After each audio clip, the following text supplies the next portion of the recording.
Welcome back to the deep dive. Today we're taking a look at, Osaka, Japan, and Expo 2025. Yeah, this expo sounds pretty major. It really, our listeners got something to share. Let's hear it. Hey, this is Daniel from Japan File Journeys YouTube channel. I just want to say hi. I'm really looking forward to this conversation.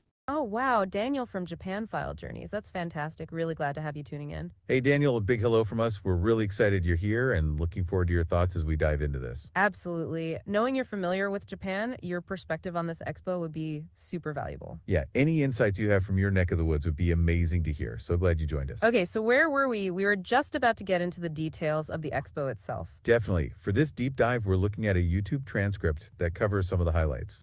Right, trying to pull out the most interesting bits, the really impactful stuff. Exactly. What could genuinely change things down the line? Okay, so where should we start? Maybe Professor Ishiguro, the android guy. Sounds good. Yeah, Hiroshi Ishiguro. His pavilion is apparently quite something. His whole vision is about us living side by side with Android. Not tomorrow, but like 50 or 100 years out.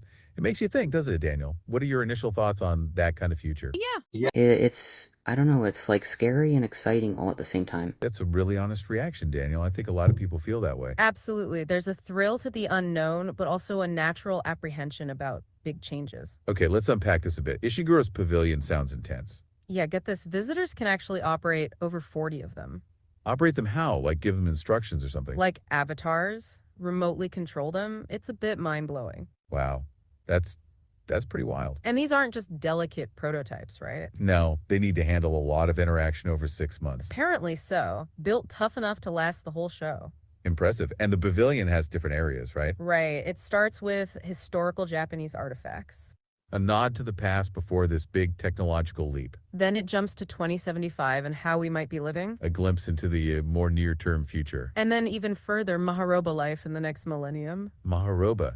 Sounds almost like a dream. Yeah, robots and androids we can't even picture yet. So Ishiguro wants us to think about this future deeply. Exactly. To feel some responsibility for what's coming. And maybe get used to the idea of robots everywhere. Acceptance is key to navigating this shift. Operating them as avatars, that raises a lot of questions. Totally. Remote presence, new forms of connection. Okay, let's shift to mobility. Kawasaki's got some ideas. Yep, same company, some surprising future transport concepts. Including a robot horse. Did I hear that right? You did. The Corleo robot horse. Quite unexpected. Okay, I need details. A robot horse. Why? Personal mobility for rough terrain. Think search and rescue. Ah, okay. Not just for futuristic fun. Practical uses. Seems quite practical. Runs on a hydrogen engine, which is notable. Hydrogen. Interesting. 150 cubic inch one. Powerful. Yeah, suggests good range and quieter operation. How do you control it? Special training needed. Intuitively, by your body movements, leaning and shifting. Like a real horse, in a way, for rough ground. That's the idea. Merging with the machine, different controls. And it's got AI. For what purpose? Navigation, stabilization on difficult routes, smart mapping. Did they say how much this is going to be, like, for the average person? That's a really key question, Daniel. Absolutely. The accessibility of this tech is crucial. For the Corleo robot horse, the transcript doesn't mention a price point directly. It's presented more as a future concept for specific uses right now. Think emergency services or maybe specialized transport, not necessarily your daily commute. Exactly. The Alice system, those personalized public transport pods, might be more relevant. Those could be something you hail with an app. Like ride sharing, but with individual autonomous cabins. That sounds like it could eventually be priced competitively. Possibly, depending on infrastructure and demand. The third Chinese robots, the Walker C, is specifically mentioned as potentially affordable. That implies a focus on making humanoid robots more accessible to a wider market. Competing with Unitree's relatively cheap G1. So price is definitely a factor in their development. The flying vehicles are interesting. The Hexa eVTOL doesn't require a pilot's license. That could lower the barrier to entry, potentially affecting cost. But the transcript doesn't give specifics on how much a couple of shekels might be. Right, that's still vague. And the Skyrive flying car seems further from widespread availability. So while affordability isn't always stated, it seems to be a consideration for some of these technologies. Especially for those aimed at more general use, like personal transport or service robots. Okay, so the robot horse is smart. Very useful for low visibility on tough terrain. And special joints for better shock absorption. Smoother ride. Okay, they've really thought about this, not just a gimmick. Seems so, though there was a joke about a machine uprising. Ha! Safed creeping in. Dashboard, what info does it give? Windshield dashboard showing fuel, nav, center of gravity. Kawasaki also has the Alice system. Sounds more mainstream. Right? Personalized public transport. Private and public mix. How does that work? Do you book it? Hail individual cabins via an app. Destination passengers. Like a tiny autonomous taxi on demand. Then you pick your route, scenic or pastas. Your choice. I like the quiet route option. Definitely use that. Nice touch, yeah. And it links with other transport, seamless travel. Like trains, your pod just attaches. And ships, even planes, integrated travel concept. Seamless travel. Oh, yeah. What about Tesla and all this? Like, isn't Elon Musk doing the same thing? How come he isn't involved? That's a really interesting point, Daniel. Yeah, it makes you think about who's playing in this future tech space. Okay, let's unpack this. Tesla's definitely a major player in electric vehicles and AI. And Elon Musk has talked about humanoid robots with Optimus. So there's overlap in some of the tech being discussed at the expo. But the expo seems broader, covering things like space and deep sea tech too. And the focus isn't solely on personal transport like Tesla is right now. Plus, Expo 2025 is a national effort by Japan involving many companies. Maybe Tesla or other US companies have their own plans and timelines. It could also be a strategic choice to focus on different events or markets. Or perhaps they'll have a presence later in the 6-month event. It's hard to say for sure why a specific company isn't listed in this transcript. But the level of innovation on display from various Japanese and Chinese companies is pretty significant. It really highlights different national priorities and approaches to future tech. Okay, so Kawasaki has a hydrogen engine generator too. Affordable aim. Lots of hydrogen focus, a key part of their vision, it seems. Seems like a strategic direction for them across different uses. Okay, let's look at China's presence at the expo. Big, right? Very. Greeted by a robot at their pavilion, sets the tone. Of course. Which one was it? Familiar? New humanoid from UBTECH Robotics Walker C, they update fast. Walker C, different from others, more advanced or different features. Described as simpler maybe, more affordable target. Competing with Unitree's G1 maybe? That market? Seems like the aim. Electric, 5'4", around 100 pounds. What can it do? Main abilities? Multi-language. Welcoming, accompanying in offices, hotels. Standard service robot tasks we're seeing more of? Sort of, but over 20 degrees of freedom. Good movement range. Helps with tasks, manipulation, adaptability. Exactly. And it can run steadily, almost 4 miles per hour. Good speed. Pretty quick for a humanoid. Other claimed abilities. Self-balancing, terrain adaptation, navigating complex areas. Using large language models for decisions. Advanced AI. Complex perception, 3D point cloud navigation. Understands its environment well, in theory. The claim. And dexterous hands. If it delivers, big step. China's pavilion is big, making a statement. Just under an acre. Substantial expo footprint. Other than robots, anything else notable? Impressive stuff. Lunar soil samples. From the moon. From the moon, seriously. Both sides, actually. And a deep-sea submersible section. Wow. Space, deep sea, robots. Covering a lot. Signals their focus on broad tech advancement. Leadership aim. Okay, flying vehicles. Japan's showing some, right? Demos. They are. Lyft Aircraft has the Hexa eVTOL. Interesting. eVTOL, personal flying machine. Right. Doing demo flights in Japan now. Real-world testing. Weren't they doing flights in Texas before? Yeah. And no pilot's license needed for this one. And for anime fans, Gundam. Big in Japan. Oh, yes. Bandai's Gundam Pavilion. Life-size statue. Spectacle. The one from Yokohama. The moving one. Parts of it, yeah. Teasing future concepts like an orbital elevator. Whoa. Future thinking. New level of mobility. Taps into cultural fascination with robots. Big draw.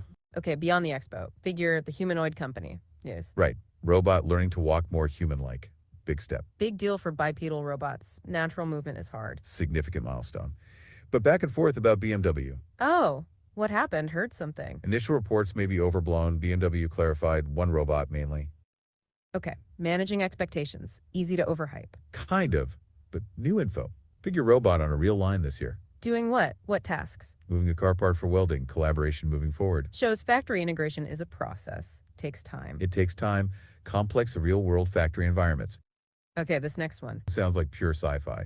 Robot-assisted IVF. Yeah, reportedly the first baby conceived with this kind of assistance. In the US. So a robot performed IVF? Not quite directly. It's an AI-powered platform that automated the steps. All 23 of them. Steps an embryologist normally does by hand. Exactly. Things like microinjections, using lasers. The AI controls those precisely. To improve accuracy and consistency. That's the goal. Developed by Conceivable Life Sciences. This is kind of creepy, don't you think? I'm not sure I like this at all. What do you think? Daniel, that's a totally understandable reaction. It does bring up some big ethical questions, doesn't it? Okay, let's unpack why it might feel creepy. It's a very intimate human process being automated. And the idea of algorithms controlling these delicate steps. It can feel a bit detached, maybe even unsettling. But the developers emphasize the increased accuracy. And potentially high success rates for IVF. That could be a huge benefit for many families. It's a real balancing act, isn't it? Weighing the benefits against those feelings. Absolutely. Okay, where were we? We were just about to get to China's National Innovation Center. This National Innovation Center. Right, the National Innovation Center for Humanoid Robotics, launched last July in Shanghai. What's the scale of this place? Pretty big. Already got over 100 robots from more than 10 companies housed there. What are they doing with them? Training, focusing initially on 45 basic actions for industry, homes, service roles. And generating data. Massive amounts. They're aiming for like 50,000 plus units of data daily, projecting over 10 million a year. Wow. What's the point of all that data? To create a universal platform, shared training, shared data for all Chinese humanoid robot makers. A collaborative approach, fostering embodied intelligence, they call it. Exactly. It's a very different strategy compared to, say, NVIDIA or other companies focusing on their own proprietary development. So China's trying to lift the whole sector together. That seems to be the idea. Standardization, data sharing could really speed up progress and... Oh, yeah. But are they sharing data across corporations outside China, or is it within China, I wonder? That's a really insightful question. What's fascinating here is that the source focuses specifically on Chinese companies collaborating within this national center. Okay, let's unpack this. The goal seems to be to create a unified data set and training platform for all humanoid robot manufacturers in the country. If we connect this to the bigger picture, this centralized approach could give China a significant advantage in rapidly developing more capable and standardized robots. So what does this all mean for data sharing outside of China? The transcript doesn't give us any details on that. This raises an important question. Will this internal collaboration lead to more competition or more openness on a global scale down the line? It's hard to say right now. It sounds like this is primarily a domestic effort to boost their own industry. That's the impression we get. Now, moving on to some other interesting developments. Right. Apparently, Magic Lab is looking at shopping carts. Shopping carts? How? Details are sparse, but yeah, some kind of forward-thinking concept there. Okay, intriguing. What else is on the horizon? Wheat's Humanoid is training for production tasks and also learning to run. There was talk of a robot marathon, but weather postponed it. A robot marathon? That sounds unique. Maybe someday we'll see that. Then Keenan has the Xman R1. Semi-humanoid for service roles, as we mentioned. Yeah, things like food delivery, already being used in some places. Though the level of true autonomy, as always, is something to consider. Right, and Pudu also has some interesting things. Their Flashbot arm, another AI service bot, but with more advanced perception. It understands speech, gestures, even faces. And it's designed to perform tasks on its own, like using elevators. Pretty capable sounding. A lot of movement in China, it seems. It really highlights their drive in the sector, focusing on practical applications. So wrapping things up a bit, this whole expo and the wider developments, it's just a rapid pace of innovation, isn't it? Absolutely. From robotic horses to AI and IVF, it's quite a spectrum of progress. Constantly pushing the boundaries of what we thought was possible. And it's fascinating to observe these different strategies, like the collaborative one in China. Yeah, different ways countries are trying to lead in this field. Each approach will likely have its own set of advantages and challenges. And the potential societal impact is huge, isn't it? More and more integration of AI and robotics. Definitely profound shifts on the horizon across many aspects of our lives. No doubt about it. So for you listening, maybe a final thought. Considering everything we've discussed today, what single technology do you believe has the potential to most significantly alter our daily lives in the coming decade or two? That is a loaded question. Gosh, I would say the IVF comes to mind. Who knows? The flying cars is another one. And it's fascinating to hear what stands out to you. It's like we're witnessing the future unfold in real time, isn't it? Absolutely. From robot horses to AI-assisted fertility, it's all very much happening. The pace of innovation seems to be accelerating. Well, it's certainly been a journey exploring these developments with you. And your insights always add so much to our understanding. Thanks for letting me join. Talk to you guys soon. We're so glad you enjoyed our deep dive today. We always appreciate you tuning in and being part of the conversation. Your perspective is always welcome. We look forward to hearing from you next time. Until then, keep exploring and stay curious.